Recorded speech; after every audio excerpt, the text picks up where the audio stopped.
And in order to do that, whenever we want to do that, we have to go through an entire long process of implementing machine learning, and that requires a lot of upskilling as well, getting people in who are specialists and who can help you out learning new lines of code in order to, and coding practices in order to be able to implement an ML platform, and then you have the whole structure, right? So if we break it down roughly, if you want to implement ML and if you want to break it down into what kind of steps you want to go through, it's about 5 to 6 steps that everyone has to go through. The first part is to select and train an ML model. Now, this might not be always the case, because there are a lot of pre-trained models that are available in the market, and it would be subjective to your set of requirements. But nonetheless, this is one of the real challenges that we have, where we need to select and train an ML model that would require us to be upskilled in terms of being learning new application languages, learning the integration languages and everything. The second thing is going to be that we need to start parsing our data from the database that we have. We need to parse from the existing application. We need to start writing code in order to extract the data separately, and then we need to massage that data as per our machine learning model that we have. So in order to feed the ML service, we need to be able to transform the data that we have in our existing database as per the requirement of the ML model. And then we invoke the ML service in order to run the ML, let's say, for instance, if you want to run a sentiment analysis, then you need to invoke the ML service in order to be able to get that output. And once you get that output, you need to format that output back in so that you can actually push and host it on a dashboard for the end business users to be able to get a proper result out of it, right? Now, this seems like a very long process, which results in a longer time to actually go to the market and have your machine learning capabilities implemented. It also brings the challenges that you need to be able to, upskill your team. You need to learn new languages or integration modules in order to be able to implement machine learning in an efficient manner. Now, with this, after this, Aurora, we all know, is one of the most commonly used databases that is available with AWS, and Aurora supports both SQL and the Postgres SQL database services, right? So Amazon Aurora machine learning helps you reduce these number of steps. Now, how does it do that? How does it make it simpler for us, right? So the first and foremost thing is it has a simple SQL language-based integration. So you don't really need to have an ML expertise in order to be able to implement machine learning directly, because you can simply run your ML services, and you can invoke your ML services with a simple SQL-based query, right?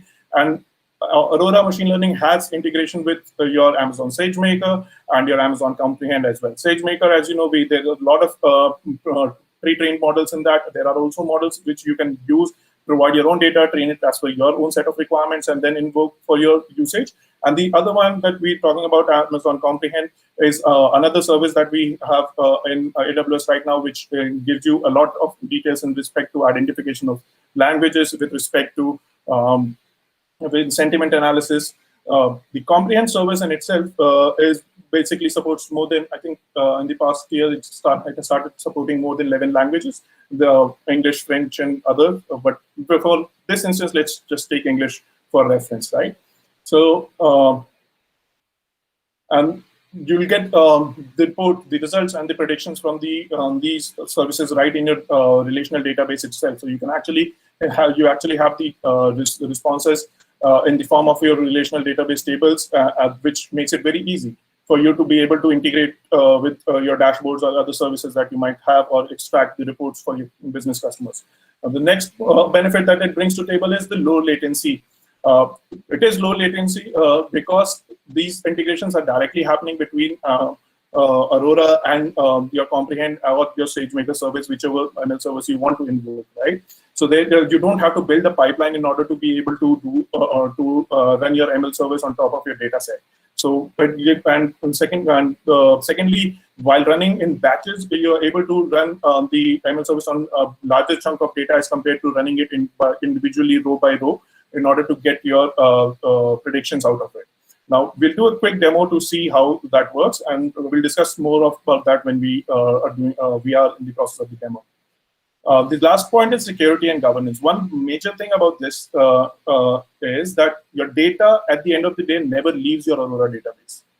There is no persistent storage that will happen outside your Aurora service. So you don't really have to worry about security or governance. So it makes implementing ML is not only easier, but also secure, and make sure that your data is safe in your current database itself, right? So these are some of the features that Aurora machine learning brings to the table for us, and how we can actually do all of this integrations very quickly and very in a safe, secure, and a fast output manner, right? Now, we discussed about what the traditional approaches for implementing ML in your existing database. Now, let's see, with these functionalities that Aurora comes in picture, how can we shorten that journey for implementing machine learning? So with implementing ML model using Aurora, you can actually do it in 3 very simple steps. First, again, is an optional step where you need to select and train an ML model using Amazon SageMaker. If you're not going for SageMaker, you're going for, let's say, Comprehend, then you don't really need this step because it is a pre-trained model. You don't need to do anything on top of that. After that, all you need to do is run an SQL query on your database and invoke the ML service using that SQL query, and you get the results which you can simply show in the dashboard straight away. So that entire journey of 6 steps has been reduced down to 3 very straightforward and simple steps, which you can actually implement with your existing development team as well. You don't really need to have an upskilled engineering team or a separate machine learning team in order to be able to do that. So this gives you the capability to actually implement machine learning, personalize your application for your end customers with a minimal amount of effort to go live with it. So before I move ahead, any questions up until now? I don't think the chat, I don't see any questions there. So I'll go ahead. Just a question, Ajat. So when you run the machine learning module, let's say you are doing a recommendation system or on your data, do you save the data on the same database in different table? You can create it in a different table. That's okay. It's a simple SQL language. It depends on how you want to write it. You want to create a separate table for the reports, or you want to just update the columns within the same table for with the responses that you get. You can do it any which ways you like. At the end of the day, it is an engineering choice, and that is one of the best functionalities with it, right? It enables you to, it empowers you to actually do it the way you are used to. You don't have to do anything out of the box for it. Got it. And when you say like use the result in the dashboard, is it means like which dashboard we are talking about? Any tool you want, you can connect it, or? So again, as I mentioned, right, that's the benefit of this. If you put it in a relational database, and you can put any kind of dashboard you want on top of it. You want to go for a there are a lot of no-code dashboards that are available in the market. You can simply plug the database with that dashboard, and your data and your that application service and your dashboard is ready for business. So it reduces a lot, just because we are able to do it entirely on the Aurora service itself. It reduces a lot of pain with respect to building up the pipeline for implementing the ML service, right? It reduces all of that, and it gives you a very faster go live capability, something that you can actually build with your existing engineering team as well. Got it. Awesome. Great. So. So Ajat, so in terms of the query, so what should be the frequency? Is it something which you can decide how frequently we should run this SQL query on the selective data? So the frequency is something that you can decide as per yourself, right? It depends on how you want the dashboard to be. You can actually, there are different capabilities that are provided within the service. It depends on how you want your database to be done, right? So there is another functionality which like I'll be showing it in the demo later on as well, is that you can actually run batches of data with the single query, which actually helps enhance the performance as well. And it does not really have to be that you at every entry of the row you run the query in order to get the prediction, right? So again, it is depending on how you want to design your application, how you what kind of latency or delay in getting the ML predictions is something that you can accept in your application. Okay, so probably means we can run the queries in batches and store the output in a table, which can be used to display the data on the dashboard, right? Absolutely, yes. Okay, thank you. Okay, moving forward. So some of the sample use cases where we can, where you might want to use the Aurora ML service within your existing applications. So the sample use cases that we're going to, that I'm proposing would be something that you already have in your application so that you don't really have to build a complete set for it. So one is your product recommendation service in your e-commerce application, right? So you can use your existing ML models like that are available in the SageMaker, like Linear Learner, XGBoost. You can feed your customer profile, their purchase history, the product listing that you have, the mappings, and then you can actually get recommendations out of it for the next products that the customer might want to purchase. So you can make a personalized recommendation out of it using this. The one thing, as I mentioned, is you can go for sentiment analysis for, let's say, you for your customer service applications or the applications where you're monitoring the customer feedback on social media or other profiles. You want to get a sentiment analysis in order to understand what's the overall perspective of the customers that you have for your application and make business decisions according to that. Or you can do fraud detection as well. For instance, let's say you have a transactional service or a payment service where you can use ML models like K-means clustering that's available in SageMaker. You can feed your customer profile, the transaction history, the transaction amount details, and the card details, and see. And based on that, you can actually flag transactions that are not fitting the customer payment pattern or the customer purchase pattern, and then use it to dig further to see if it's a fraudulent transaction or it's a valid transaction. So these are some of the sample use cases where you can actually use Aurora ML directly with your application right away and start reaping the benefits out of it, right? So let's do a quick demo for Aurora ML, and we'll do a demo with respect to Comprehend. So what are we going to do within this is, first we'll configure the Aurora cluster that we have. We'll configure the IAM services for Aurora cluster to be able to access the Comprehend service, because at the end of the day, we want to make sure that every access is secure for our database.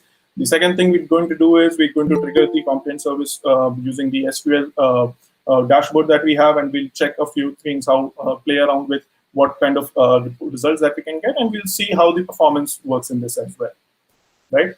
So first and foremost, I have taken the liberty to prepare the database in advance and a few things.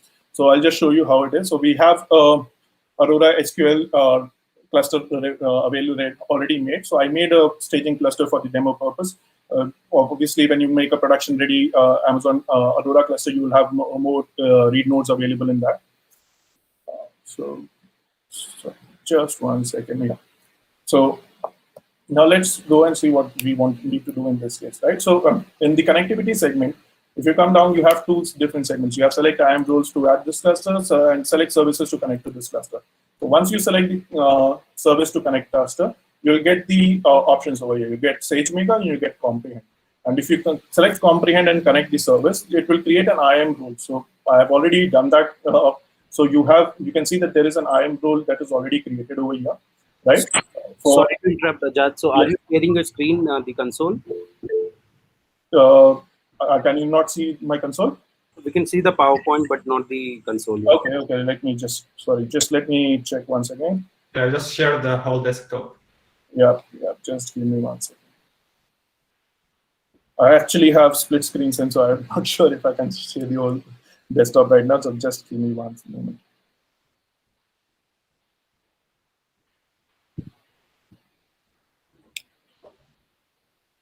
Can you guys see now? Yeah, I can see your console. Okay, great. So let me just take it up from the top again. So in the I've already created the Aurora cluster here. It's a staging. I've created a test cluster, not a production one, for the demo. So within this, if you go to the connectivity segment, you get the manage IAM roles part in it, right? In manage IAM roles, you can select IAM roles to add to this cluster, or you can select a service to connect to this cluster. Once you select the service, in the dropdown, you'll get the list of options that you can connect, which includes your Comprehend and SageMaker services.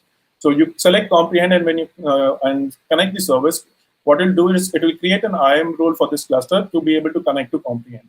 So just for a quick check, let's go and see what exactly this role is doing, right? So if we go to this, we have a role created here, RDS Comprehend in the database, right? So If you look in the permissions, we simply have a policy name. Let's just look. So we have the comprehend detect sentiment, and we have batch detect sentiment.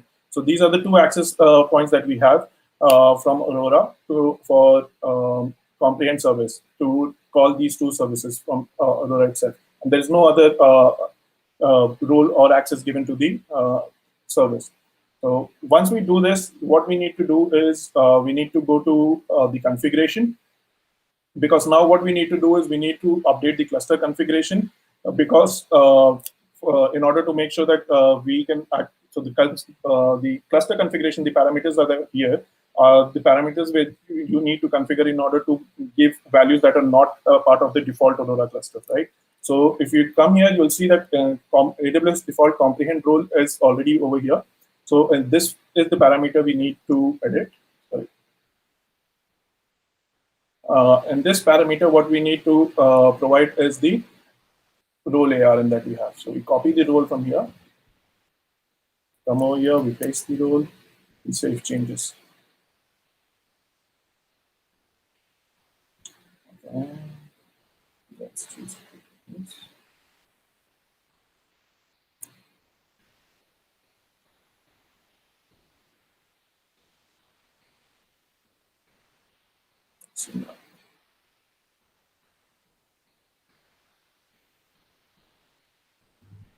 Is there any custom parameter group assigned to it? No, it is. We are working on a default parameter group in this, right? Let me just go back 1 second quickly.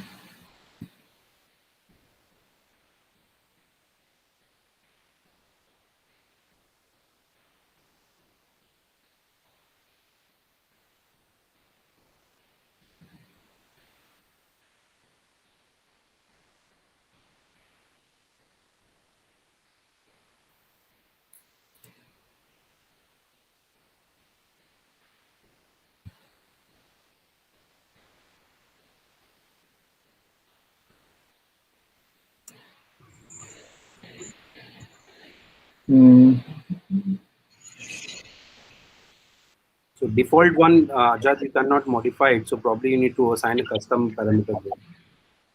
Yeah.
Need to assign this.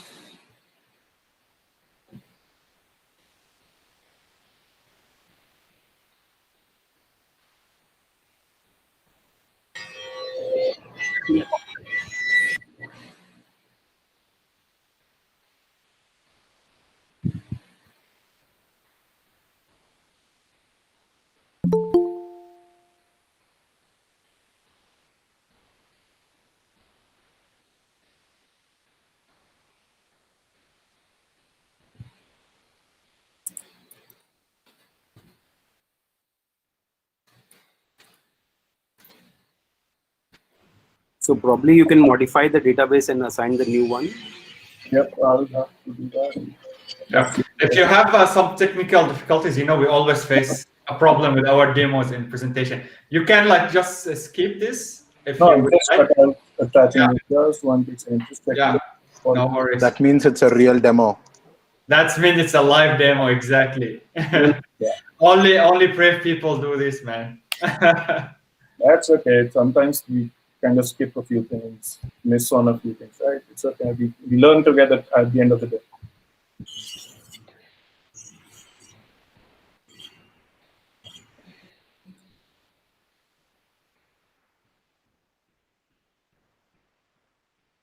Let's see if we can edit it now.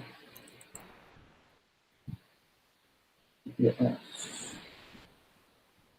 Okay, so we are able to modify this now, right?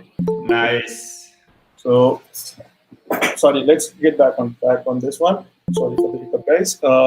Can you tell us what was the problem, just like to learn from this mistake? So what was the issue? Why we couldn't update that?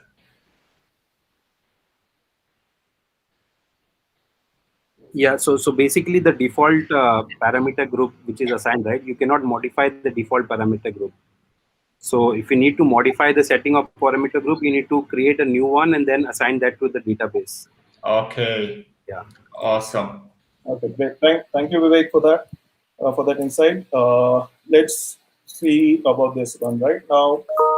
Once we have done this, we created the role. We created the role for us, and then after the role, we did was we updated the configuration and cluster parameter group to add that IAM role as part of the parameter. So once we've done that, we can go to the database and we can check whether we are still connected. Yeah, so basically we're working on Aurora version 2.0.7.2. So any version that is above 2.0.07.1, we can actually use the comprehend services or the ML services on top of that. So for the demo, what we'll do is we'll just quickly create one table, user feedback. So okay, I'll first need to create a database index.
Okay, I didn't want to do this manually, so just.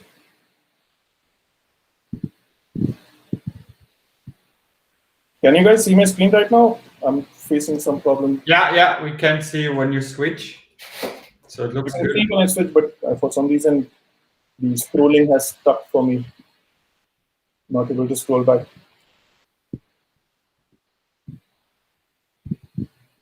So just give me 1 second. Let me see why I'm not able to scroll back.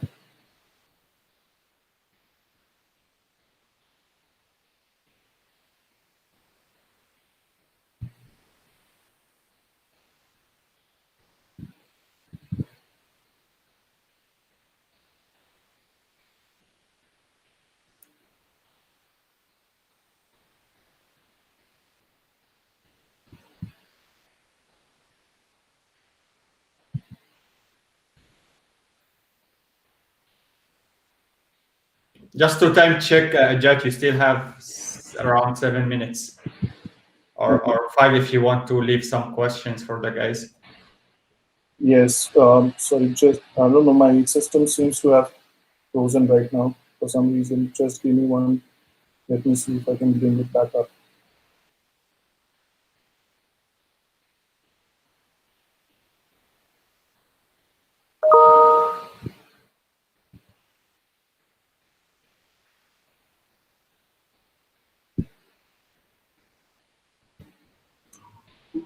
You need to get a new machine, Ajat.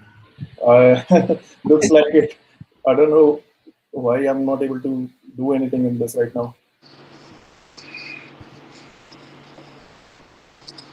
I would suggest maybe you continue from your slides, just like to get the idea, and maybe after the next talk, if you fix it, we can just go back to it.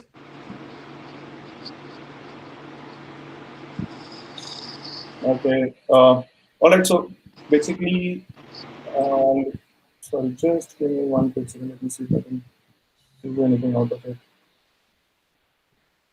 Why I'm not able to run anything here.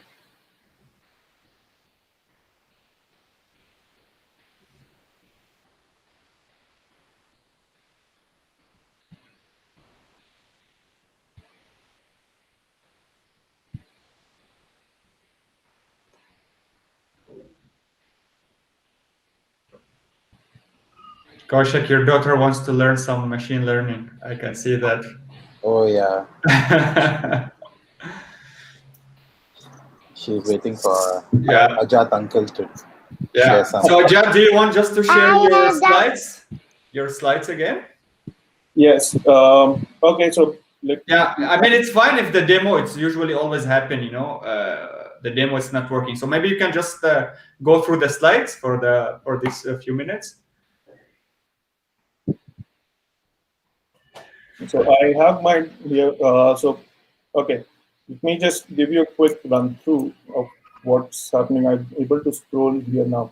So basically, what we simply need to do is we create a table, right? And let's put in some default values into it, right?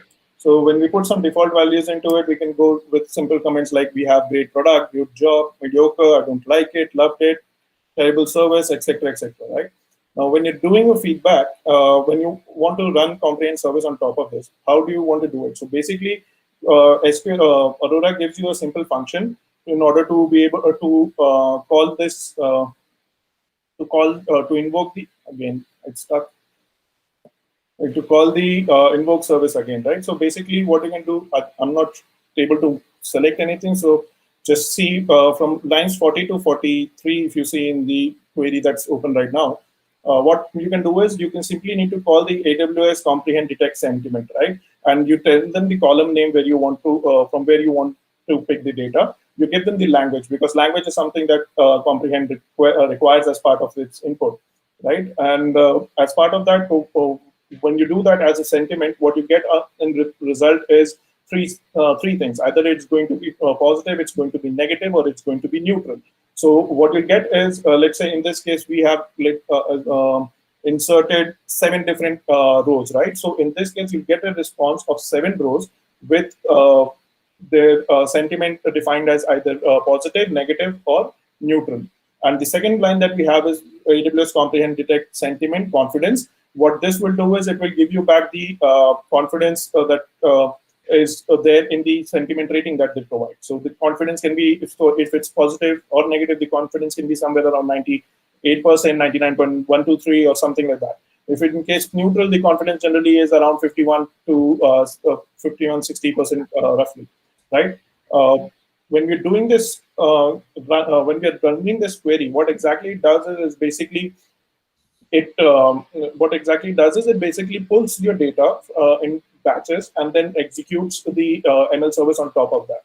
Now the batch default size, if memory serves right, is 25 rows right now in comprehend, right? So what it helps you with in this case is basically that it creates the batches for you, and the performance is actually relatively higher because you're not having to run the service repeatedly for 25 different rows. You can actually do the entire set of 25 rows in one query update, right?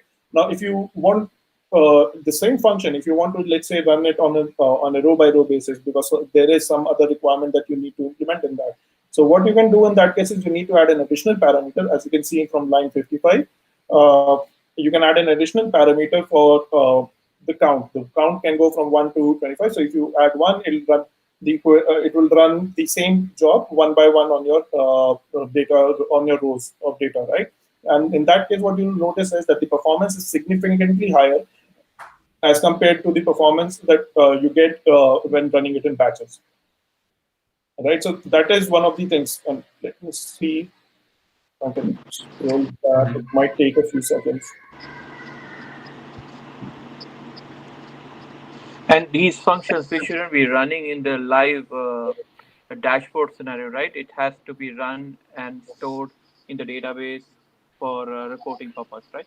Yes, that's right. So the if you want to do it as an implementation model, right, the recommendation would be to actually do it in the way where you can where you run it on your read replicas instead of running it on your master table, master database in the cluster, right? So that you don't really impede on the write operations that are going to be happening on your master table, the master DB.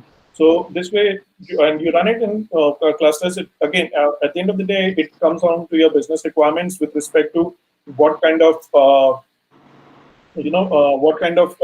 latency is acceptable in your business in order to get the results out of it.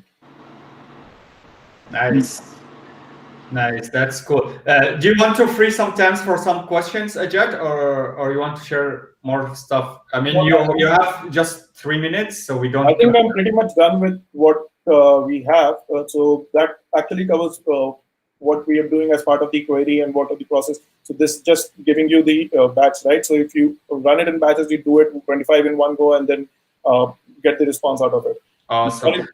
The demo did not work, but let's see what queries we have. Just reach out to Ajat on LinkedIn if you're curious about the demo. I have a question, Ajat, if I want. So I saw you wrote like similar like a model, right? So how we can evaluate how accurate is this?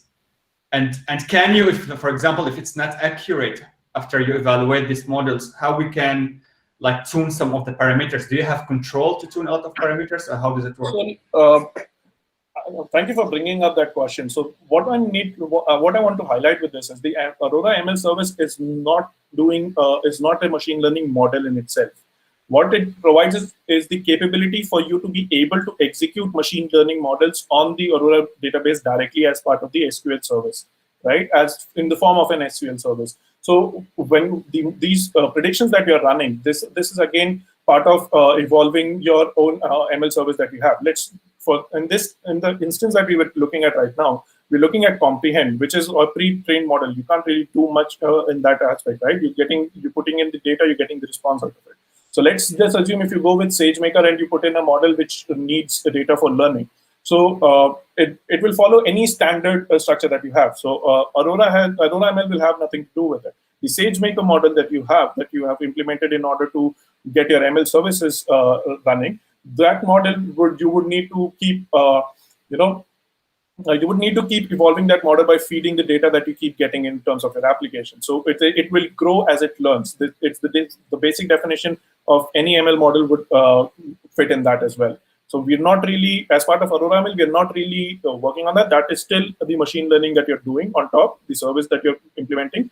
But what Aurora ML will help you do is it will help you ease the journey of integrating it with your database. Cool. That sounds good. Is there any question, guys, to Ajat from the people who's joining us? If you have any question, just unmute yourself and ask Ajat. I think just a suggestion, Ajat, maybe you can record your demo and maybe put into the YouTube link for folks who will be joining in to see that. Sure. Yeah, that would be great. Yeah, nice. That would be a working demo, which will be. I'll be able to restart before that. Yes. Awesome. I think it that'll be helpful for folks who want to see that. Yeah. Sure. Thank you, Kaushik. Cool. Is there any last question, guys, for Ajat before we go to our next talk? If no, I will just ask a question. Where do you see yourself implementing ML Aurora in Astra? Do you have any scenario in mind that you may implement it? So we can use it in a couple of places. We have, right, for Astra, we have the e-commerce platform. So one of the use cases that I explained was product recommendation, which is something that can be feasible on the e-commerce platform, right? Another use cases that we can look at is, we have a payment gateway as well. So the fraud detection use case that I mentioned is something that can be explored in that area of the application. So there are, and we also have a very big customer service support. So ideally, all the use cases would one way or the other fit our Astro ecosystem. Awesome. If you guys want to work with Ajat, maybe you look if they have some opening in their team and you reach out to him. Thanks, Ajat. Thank you so much, man. Thank you. I really enjoy it. And maybe like Kaushik said, if you can record it, you can just share it with me later or with Kaushik, and we do that. Sure. Yeah, awesome. Thanks, Ajat. So I will share my screen. Yes. Nice. So before we jump to our next talk, we have some hiring announcement from Blaze Clan. Man, Blaze Clan been so committed to our community. They've been giving talks for the past like 3 months. Every time we have a speaker from Blaze Clan. So that means something that they really love the cloud, man. So they have 2 openings. They have full stack developers. They need 5 with more than 3 years experience. And they want cloud sales, IT services sales with 4 years experience. Kaushik, is this positions India or Malaysia? All of them are for Malaysia. Nice, nice. So yeah, guys, this is your chance. I will post this in our AWS Facebook user group, and you can or just screenshot and message Kaushik directly if you are interested in this. I think on top of this, I'll take the liberty to mention that we have a few positions open in Astro as well. So if you guys are interested, you can check out the Astro LinkedIn page, and you can reach out to us with your applications, and we'll be happy to talk to you guys. Awesome. So Ajat, maybe if you want, just you can paste the link in the chat so people can go check it out. Because I saw lately they are hiring a lot Astro actually, so you can just, if you like, to post it for people here on the Meetup chat. If you can later. Yeah. Take me some time to do that. Yeah. Okay. So, and here your chance, guys. If you have a team, you are building some cool stuff for your startup or whatever, and you want us to announce that, you can just scan this QR code, fill up the form, and we will give it a shout out in our next meetup. So this is the best place actually to hunt some good talents, man. Next, if you want to give a speak, or a talk in our user group, any level, if you want just to learn something cool on AWS for beginners or for very advanced thing, you can just scan this QR code, fill up the form, and we will reach out to you to tell you when we can host you in our meetup. So next we have Adarsh. So he's from Blaze Clan again. So he will talk about how much money you can save when you adopt a serverless architecture. So I will pass it to you from here. You can just share your screen. Yeah, sure.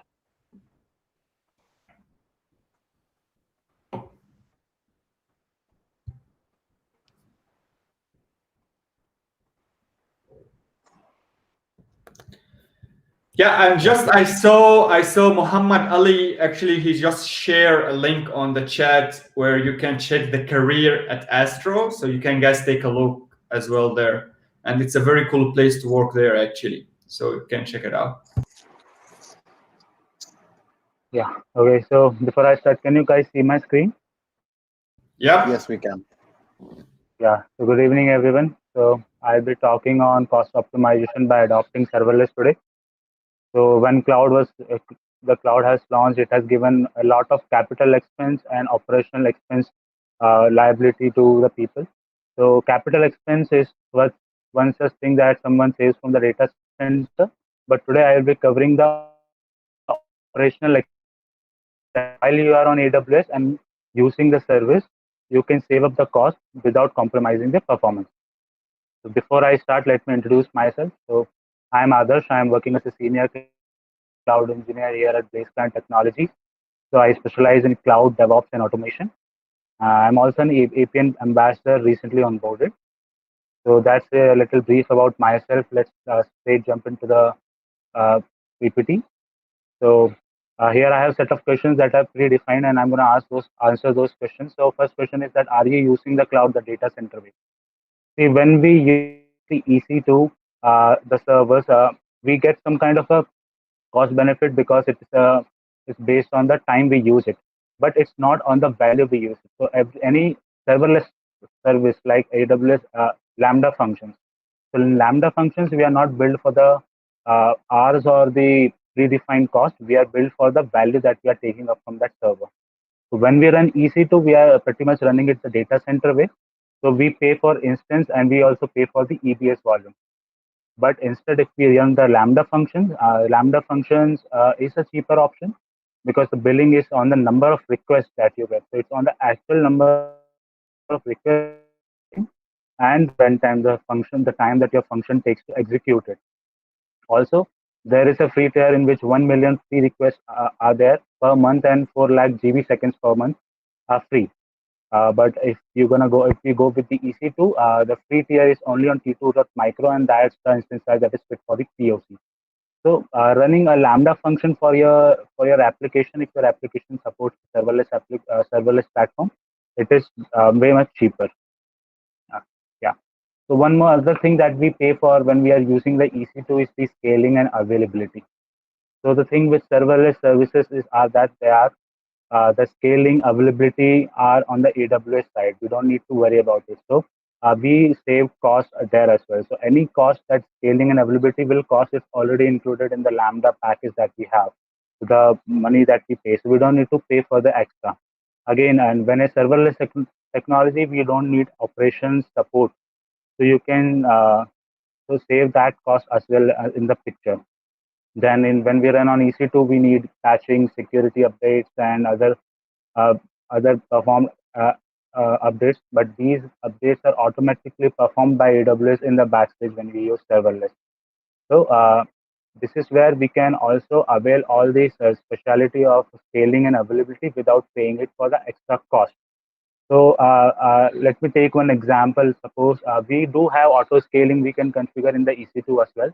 But when we configure it in the EC2, there is no way we can use it to the 100% utilization. Yes, we can optimize it for the best, but suppose there is a food ordering application and you auto scale based on the EC2 metrics or based on the time on which you get the specific traffic. Now, if your metrics is 80% of CPU, you spin up a new server. That will spin up a same exact size of server, and you will double your EC2 compute and memory. But as long as you double the server, you will be paying for that server, but you may not be using the second server entirely. So this is where you can save cost when you are in serverless, because you are not paying an exact cost for the service. You are paying for only the requests that are coming to your services. So let's discuss how serverless is cost effective, why it is more cost effective than others. The first thing is pay for the value model, which we have already discussed. You are paying for the value that the serverless service is giving to you. You are not paying any cost extra. Then apart from that is the better resource planning. So the resources planning that you have, if you have all the resources which are in sync with each other, you save cost. So that is the one we can get with the serverless. Plus all the serverless services are AWS managed.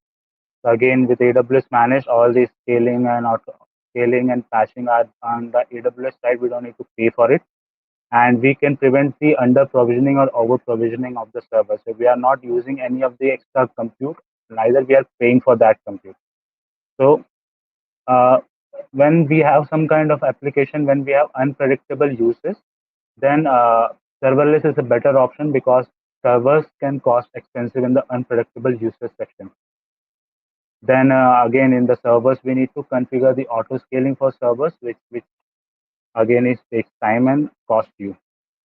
So for this, to save cost, what we can have is we can have a solution that is totally serverless. We are not using any service which are on servers. So there is a term called serverless solutioning. So a serverless solutioning is an abstract term. So whenever you use any pre-built service that is serverless, and you pay for the whenever you use a pre-built service, then it is called a serverless solution. For example, any application requires storage, workflow, API, email solutions, buffer. So there are similar services available for these, such as SNS, SQS, API Gateway, DynamoDB.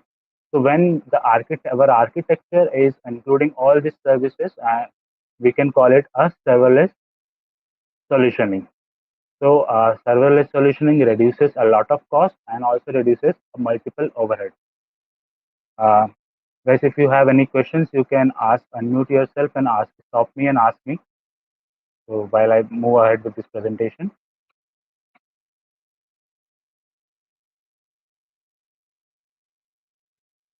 Any question till now?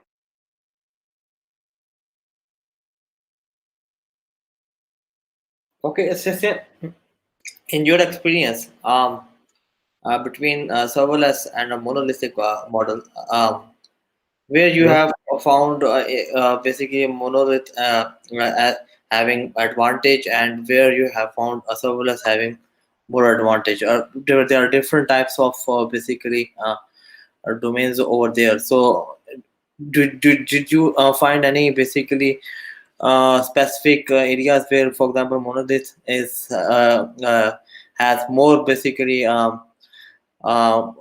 advantage over basically serverless, and vice versa? Because in when we talk about serverless and its costing, it's relative term. The cost of API gateway basically is a piece which basically extends when the user base actually grows. So did you find basically for example any projects or past experience where monolith is more beneficial than serverless and vice versa? Yeah. So whenever our application is monolithic and we are not having the bifurcation, it's a legacy application, EC2 is a much better solution, because there we can save cost from jumping from one Lambda function to other and all kind of a data transfer cost. But serverless solutions helps where we have our applications in the microservices framework. So if we have a small microservices which runs in a specific time window, because for example, Lambda function is also built for the time it uses. So when your application ends up in few seconds, it gives up the result, then it is better to use Lambda function. But if it is a long running application, if it takes more time, then EC2 is a much better option to go for. Okay. Yeah. So in terms of Lambda and you mentioned about microservices, right? So microservices is not just about using Lambda, right? So if we are right. containerizing our application, right? So in that Right. case, what would the best model to use for our application? Is it you are suggesting that for all the microservices application, Lambda is the best option to use? No, it depends. If you are containerizing, then you can also go for ECS. Now again, ECS, you as well, you have both the options of using EC2 as a option and Fargate as an option. So Fargate is a serverless option that also costs less, and also you can use EC2. Depends upon the microservices and how they communicate between each. So if you have multiple microservices that are not big enough, and if they can communicate well within the server, so you can go for the EC2 as well and Fargate as well. So it's not specific that you need to use Lambda. There are other services as well on the serverless solutioning part that you can use. So are there any trade-off basically which we need to aware of while using Lambda specifically as a serverless option? Yeah, so again, it depends that on what is your stack application stack, and how it is working. So there are for sure time limits as well in the Lambda functions, and if you want to be more you want more access to the service, then it's better to use ECS and take the EC2 option than using the Lambda functions. But when using the Lambda, for especially for the developers, so they don't need to go for any kind of a special configuration. It's all the pre-built stack. You don't need to configure the particular your application stack. You just need to write up the code and you can run it. So that's the benefit that Lambda gives to the developers. Okay, thank you. Okay. So moving forward, once we adopt serverless, then again there is a chance that you are seeing a marginal cost difference. So you expect that you will see a lot of difference in cost. You see it first, but you don't see it on the longer run. So what happens with that is that serverless cost is based on the pay-as-you-go model. So When the traffic increases, the uses for your Lambda function and serverless also increases. And when the usage increases, the cost increases a lot. So to overcome that, we again need to optimize the way our serverless is configured. So to leverage most of the benefits, we need to understand our application. So first thing is that we need to understand what is the usage pattern, what is the runtime for my application, and what are the files and data my applications are producing and where they are stored. So you need to understand all this, and again you need to understand the architecture. That is, my architecture is as such that it is taking more time to execute, and it is not very well optimized so that multiple services are communicating the best. So if the architecture is not really efficient, it generates huge bills. So to understand that, we need to see how Lambda is built. So there are two types of building associated with the Lambda function. So the first thing is Lambda are built for runtime. So the more the runtime your apps are using, the more billing you will get. So the first thing you need to do is you need to identify that where are the times your Lambda is spending. Where are the stages, where are the steps in your code your Lambda is spending time. So first of all, we can decouple all the wait times from the Lambda when we call one service to other to step functions. So step functions are the workflow management service. So they are not built on the time. So step functions are built on the state transition. So while on being on a stage, you can wait for as long as time you can want. So the wait time is free in the step function. So you can decouple that from your Lambda, and you can decouple all the workflow related logic that you have from your Lambda functions to step functions. So this is the solution that we implemented for one of our clients. So the situation was that we need to track an event when it occurs, and then we need to wait for 3 hours, and then we need to see that particular event state and then notify it. So instead of using lambdas and all, we use the step functions to wait for, and then after a particular specific time, we again go and check for if that event is still running in the state, and then we use to notify. So this can uh, in this way we can reduce the execution time for our lambda functions to save cost. And then again we have tags options, so we can uh, uh, tag our lambda function, and in the reports we can identify which are the lambda functions which are costing heavy on our wallet. So this is the first level of optimization we can do on our lambda functions. So next is what lambda functions are also built on GB seconds. So GB seconds means the memory that you are giving to your lambda functions is multiplied by the time that you are using. So first, two things we can check. We can calculate the memory that you are using. Are we giving the memory access memory to the particular lambda than it requires? If we are giving the excess memory, we can reduce the memory so that we can save the cost. But at the same time, this also works in the other way. So when we increase the memory, we also increase the CPU. So when the CPU increases, the when we have more CPU, the application runs at a shorter time and ends up execution. So the time reduces. So increasing the memory can also in turn reduce the cost. So what we need to do is we need to identify the balance between the memory that we are giving to the server and the time that we are having reducing with that memory. So there are multiple calculators available, and there are some tools, third-party tools available also, which can take in your function and code as an input, and they try with different memory and different time limits, so that you can have the idle memory that is required for your server. So any questions up to here, guys?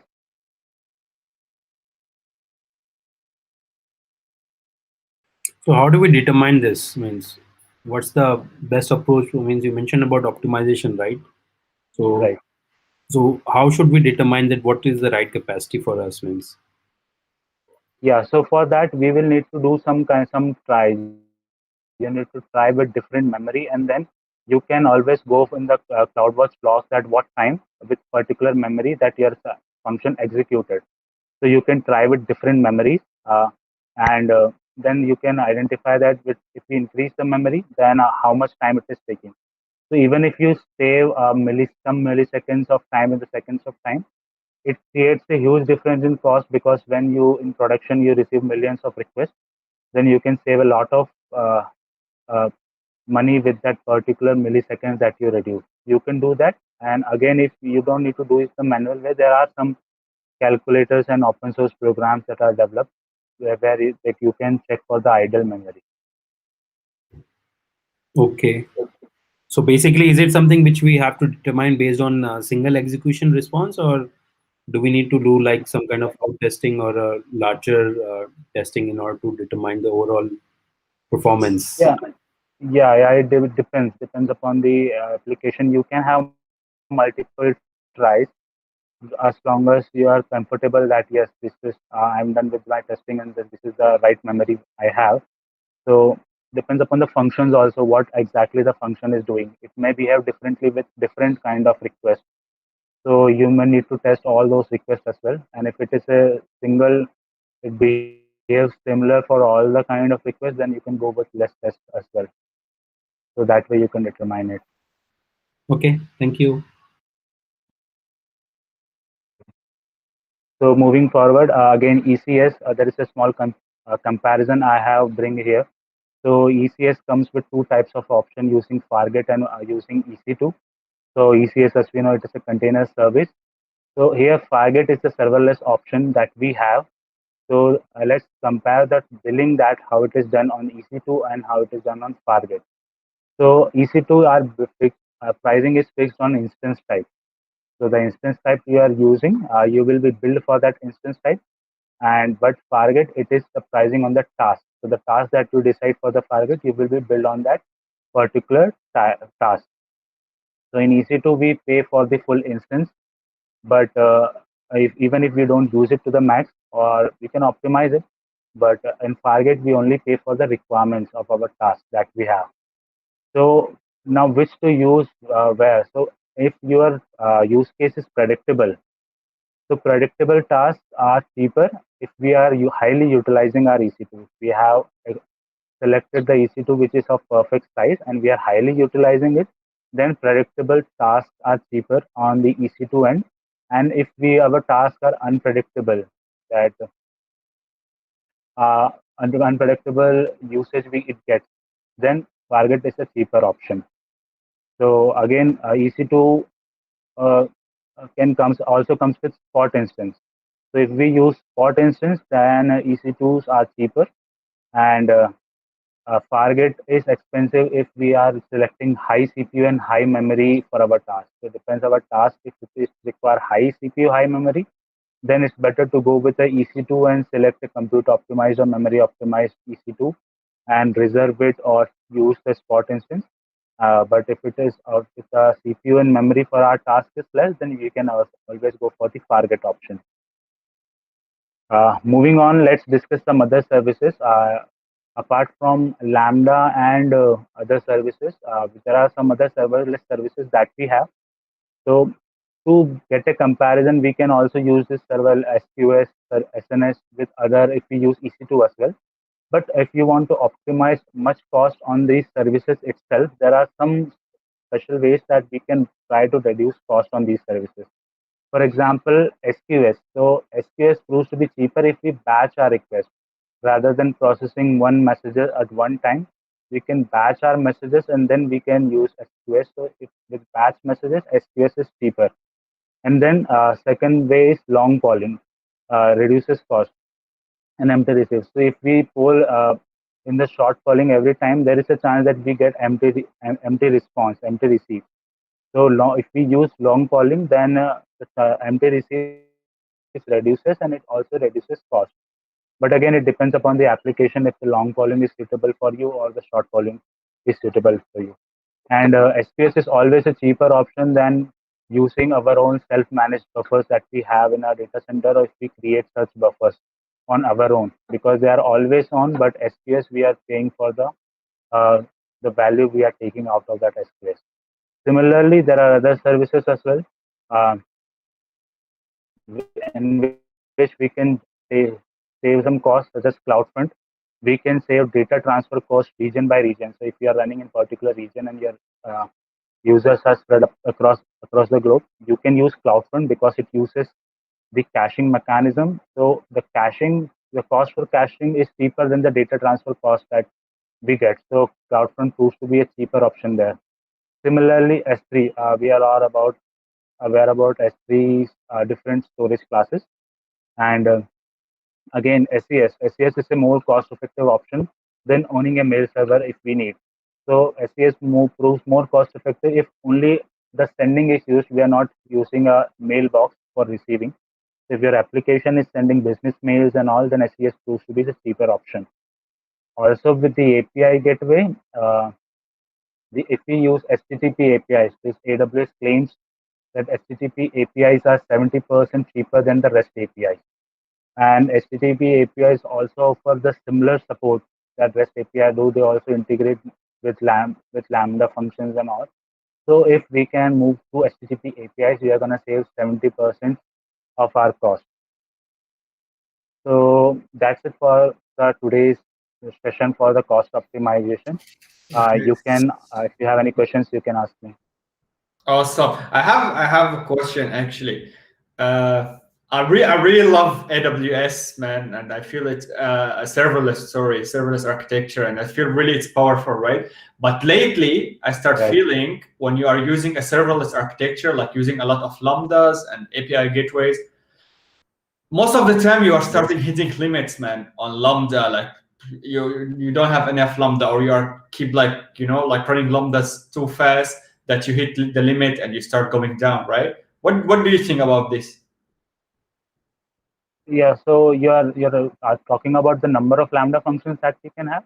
It's not only like it's lambda and DynamoDB, for example, all these serverless architectures, right? So, for example, if you open these lambda endpoints, for example, if you have API gateways that trigger lambdas, right, and this is for the public, on a big scale, on a very big scale, you start hitting a lot of limits on, like, for example, even on the read and write on lambda, on DynamoDB, or on the lambdas limit, as you said, like the limits on how much you can concurrent lambdas running, right? So what do you think? Right. Yeah, so in such scenarios, we can always request for limit increase from the AWS. But and then still, there are concurrency options that are also available. Correct. So this is the problem we face a lot. Like you increase the limit, right? But you keep hitting sometimes. The more you scale, you hit. Most of the time, because there's a design mistake in the architecture, so you need to redesign. So my opinion now starting like if I feel I have an APIs open to the public, I think more if I really want to open it because I don't want to start hitting limits and my website goes down.